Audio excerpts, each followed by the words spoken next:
Sheikh, I just want to know if a person has some medical condition to which the doctors tell him that the only option available for treatment is cauterization.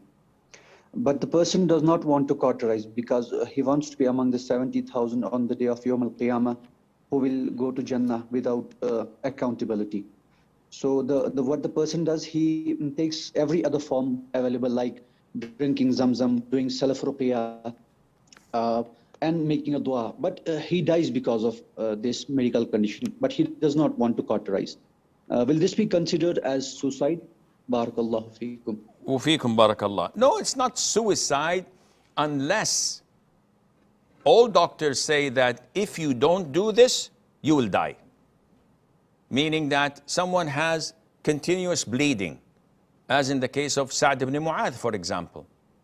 He was injured in the battle of the trench, Al-Khandaq, and he kept on bleeding for a whole month. And the Prophet ﷺ himself had to cauterize him.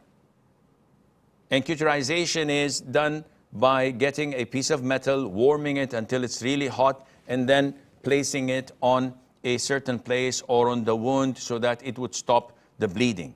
So the Prophet himself did this, ﷺ. And if it was not permissible, the Prophet would not have done it.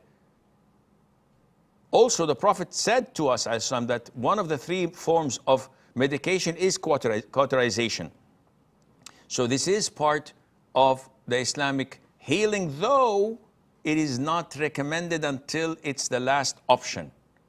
So when the doctors say that your illness can only be cured by this procedure, and you say, no, I don't want to do it, and they'll tell you it will cause you to die, you're sinful. Because you chose what was certain to cure you with the grace of Allah, and you rejected it. But if they say, well, I will take this procedure, but it's 50-50, we're not sure if it's going to work or not, and you abandon it, trusting Allah and depending on Allah, there's nothing wrong and there's nothing sinful in all that, inshallah.